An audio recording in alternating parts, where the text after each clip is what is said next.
A ver, hay presión internacional, es un asunto de injerencia.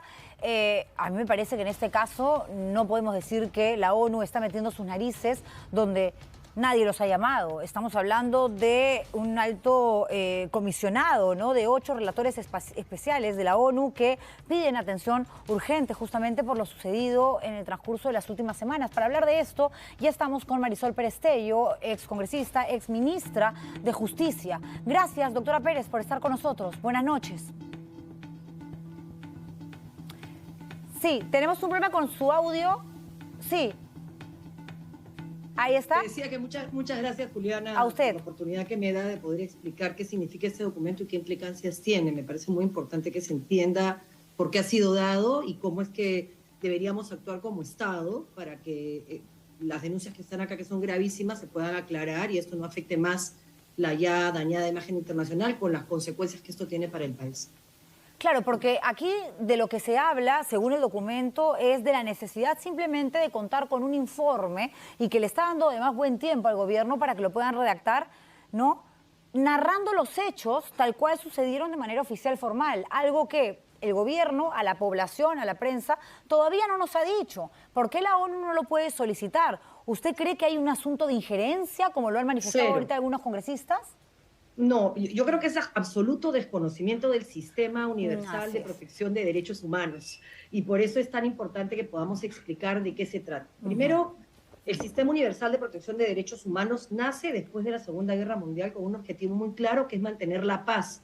Y se entendía ya desde la etapa de entreguerras que solo habría paz si había justicia social. Ese es el punto de partida de la Organización Internacional del Trabajo.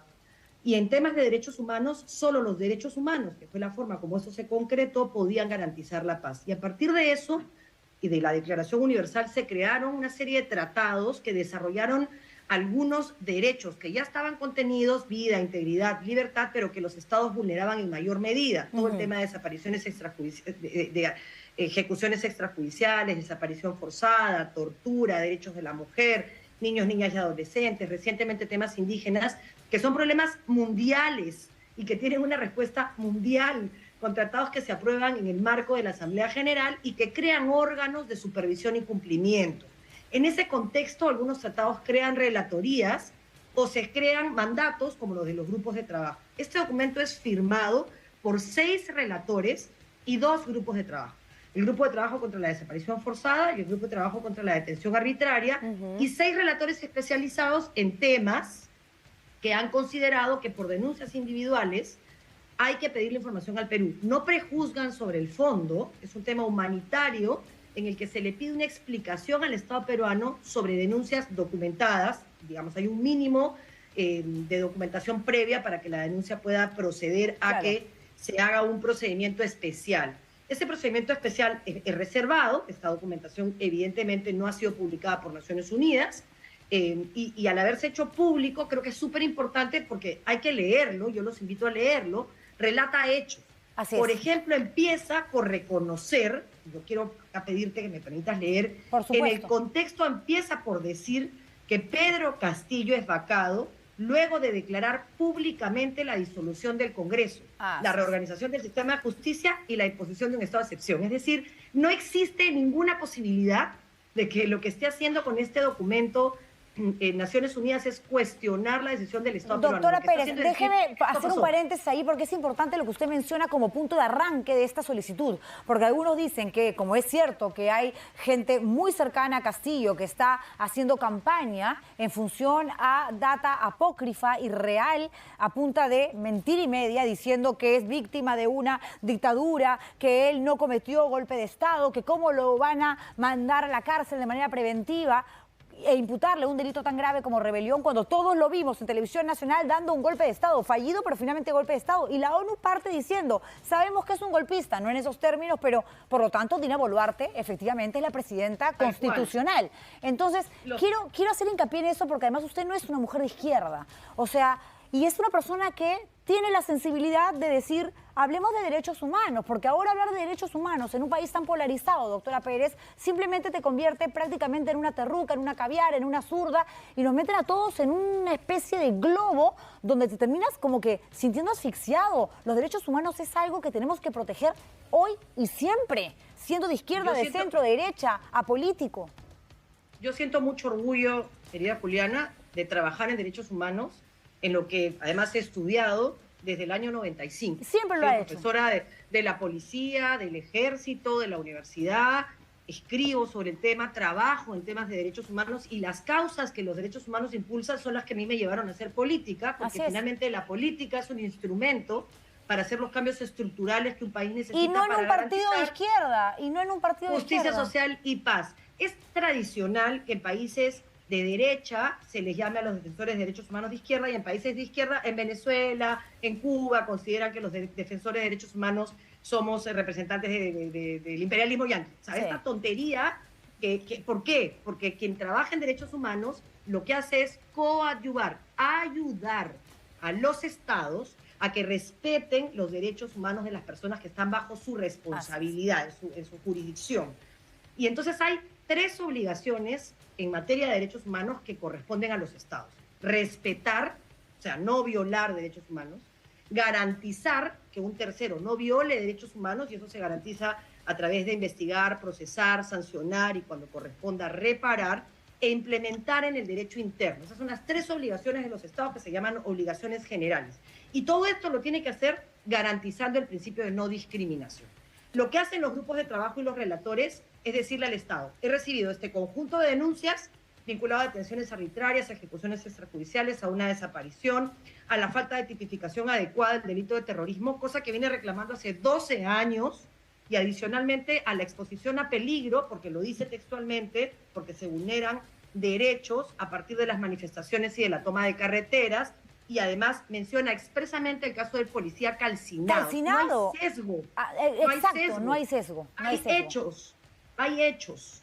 Y en ese relato detallado de los hechos le dice al Estado: tienes 60 días para explicarme qué hiciste tú para garantizar, primero, para respetar, es decir, diste alguna orden o no preparaste suficientemente bien a la policía o a las Fuerzas Armadas, o te has hecho el loco y no quieres investigar, procesar y sancionar y no estás haciendo las pruebas de absorción atómica, por ejemplo, necesarias para preservar la prueba, has cumplido tu rol de respeto y garantía, bueno, dímelo. Pero como los de Naciones Unidas sí saben, no se quedan en la foto ni en el grito. Y me parece maravilloso, porque aquí hay que aterrizar en lo que nos interesa a todos, en encontrar la verdad. Porque lo que tenemos hasta ahora, doctora Pérez, es un discurso por parte del gobierno que habla primero de balas dum dum. No hay un certificado médico, no hay una necropsia que determine que alguno de los fallecidos haya justamente muerto por un proyectil de estas características que son muy específicas. Entra la bala y automáticamente se expande al interior del organismo y hace que obviamente dañe más órganos. Eso no hay, más bien las balas que mataron a estas personas corresponden o corresponderían a el armamento que utilizan los policías y los militares. Si no fueron ellos, que el gobierno diga quiénes fueron, pero el gobierno sigue diciendo: los policías y los militares no mataron de manera extrajudicial. Entonces, ¿cómo es que murieron tantas personas y cómo hay reportajes, investigaciones periodísticas que demuestran que estas personas ni siquiera estaban poniendo en peligro o arremetiendo directamente contra un policía o un militar al punto que ellos tuvieron que matar para proteger su vida en legítima defensa? Que eso es triste, pero válido. Es tan serio, Juliana, lo que le piden al Estado, que si el Estado contesta como debiera de contestar, porque le piden, claro, están hablando acá del protocolo de Minnesota, las personas que trabajan de relatores o de los grupos de trabajo conocen esto porque esto se repite en el mundo y saben lo que piden. Entonces van a pedir, por ejemplo, ¿quiénes fueron asignados a Puno? Ya, tú has hecho entrenamiento en los protocolos de uso de la fuerza que existen y que el Perú tiene legislados. Ya, esas capacitaciones que has hecho, ¿se las hiciste a esos que mandaste a Puno? No me digas que hiciste 30 capacitaciones, muchas de las cuales en las que yo he participado. En el Centro de Derechos Humanos y Derecho Internacional Humanitario tenemos más de 15 años trabajando en serio en capacitar miembros de las Fuerzas Armadas en reglas del derecho internacional humanitario, pero no llegamos a todos. O sea, hay un problema de presupuesto, hay un problema de efectividad en la capacitación, hay un problema de implementación de la policía y las Fuerzas Armadas, y lo que va a hacer naturalmente quien investigue con seriedad es decir: estos 50 que enviaste, no me cuentes los 70 cursos que dictaste, te felicito, está muy bien, pero estos que enviaste, ¿habían recibido estos cursos o no los habían recibido? ¿Y quién dio la orden? O sea, ¿quién dio la orden para que procedan de esa manera? Porque lo que es innegable es que hubo un uso indiscriminado de la fuerza, porque si no, no estaríamos hablando de casi 60 personas muertas. Y así como queremos saber quiénes fueron los salvajes, los delincuentes malditos que quemaron vivo a un policía, queremos saber qué pasó también con ese menor de 15 años, con ese joven que regresaba de la universidad, con ese médico que se agacha en plena vía pública para ayudar a un herido. O sea, no es posible... Con el ayacuchano que le decían monito, que le brindaba servicios a la Defensoría Pública y que ha participado en casi todas las entregas de restos, que fue a atender a un herido en el aeropuerto de Ayacucho. Y mira, también se señala acá, yo creo que hay que decirle a la gente las mentiras que les están diciendo que no son reales. Primero, no es verdad que se respalde la actuación del expresidente Castillo. De ninguna manera se condena expresamente el primer párrafo como un hecho. Segundo, no es verdad que no se reconozca el trabajo de la policía y de las Fuerzas Armadas. El buen trabajo de la policía y de las Fuerzas Armadas, honor y gloria, con todas las condiciones que hay, con todo el despropósito que hay en la mala implementación, en la falta de servicios de atención de salud correctas, con todo el daño que se le hace a la policía y a las Fuerzas Armadas. Yo quiero reconocer públicamente su trabajo, pero eso no significa avalar el uso excesivo de la fuerza, que tiene que investigarse en el caso por caso. Y si una persona decidió mandar a jóvenes que no estaban preparados a cumplir una labor en una zona que estaba en ese momento con un alto nivel de violencia, ¿tiene responsabilidad? Pues por supuesto que la tiene. Y si los mandó sin armas, y si los mandó además sin posibilidades de usar armas no letales, entonces también tiene responsabilidad. Claro, porque es como lo que dice usted es tan válido, porque me lleva a automáticamente compararlo, ¿no?, con el otro grupo, ¿no?, con los manifestantes, con los protestantes. O sea, todos son terrucos, todos son asusados y pagados por mineros ilegales, por narcotraficantes. ¿Y dónde están los protestantes, los ciudadanos de a pie que han salido a pedir por comida, a pedir por mejor calidad educativa para sus hijos, y que se confundieron en un grupo enorme y de pronto, claro, ¿por qué van a pasar la historia como terroristas, como malditos vándalos, cuando son inocentes o eran inocentes? Hay que saber la verdad y hay que separar la paja del trigo. Es muy interesante tu pregunta, porque en todas las marchas, de un lado y del otro, finalmente han habido personas que en un punto reventaron el Ministerio Público en las marchas antes del 7 de diciembre, de grupos que defendían otras posiciones, y hay que identificar quiénes son, el caso por caso. Eso es una labor de inteligencia, pero hay que activar un servicio de inteligencia serio, bien estructurado. En nuestro país no se ha hecho más que activar y desactivar la DINI, sin darse cuenta que un país como el nuestro, con crimen organizado, con terrorismo, no puede combatirlo si no tiene inteligencia preparada, capacitada y con el respaldo económico necesario, pero también con los controles para que no se violen libertades y se garantice la seguridad y el orden. Entonces, no es blanco y negro, Julián. No es blanco y negro, no debe ser blanco-negro. Se debe atender el caso por caso, responder a las preguntas de Naciones Unidas, porque lo que está en juego no solamente es la responsabilidad de quienes tomaron las decisiones, sino la imagen internacional del Estado. Porque si en 2 meses no hay respuesta y esto se eleva al Consejo de Derechos Humanos y se hace público, más público de lo que ya es en el Perú, la mirada internacional, no importa lo que digan los congresistas, que nosotros no les hacemos caso, menos caso le hacen fuera, no importa que digan que se quieren ir del sistema interamericano, también se van a ir de la ONU. O sea, se van a ir de todos los que les dicen solo queremos la verdad. Así es, totalmente de acuerdo con usted. Totalmente de acuerdo con usted, doctora Tello. Por eso es la última pregunta, me gana el tiempo. Tengo que ir a la pausa.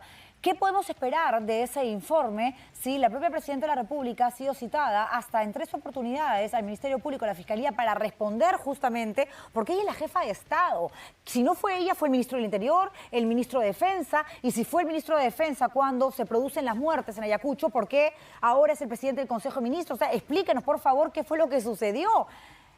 Mira, no solamente no solamente eso, los relatores hacen expresa mención a lo que señaló la presidenta el 24 de enero, cuando exhortó al Ministerio Público a adelantar investigaciones, señalando ella, diciendo que esas muertes, las muertes de Puno, no habían sido causadas por policías, sino que habían sido cometidas por personas no vinculadas a la fuerza de seguridad. Hasta de los ponchos rojos habló. Hasta de los ponchos rojos hablaron. Ella está adelantando una sentencia, cosa que no ha hecho Naciones Unidas, respecto de quién es el autor material, y esas cosas no se pueden hacer tan a la ligera.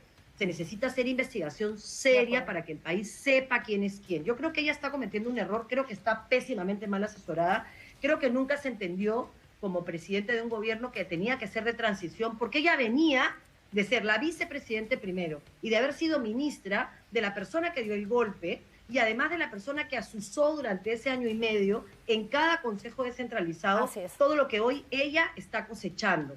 Ella debió ser consciente que no tenía la legitimidad ni las posibilidades de hacer un gobierno hasta el 26 y que debía llevar el país a una transición democrática en el que las demandas se canalizaran democráticamente y no se polarizara más el país, ni estuviéramos en este juego de maltratos y de insultos y de descalificar al mensajero.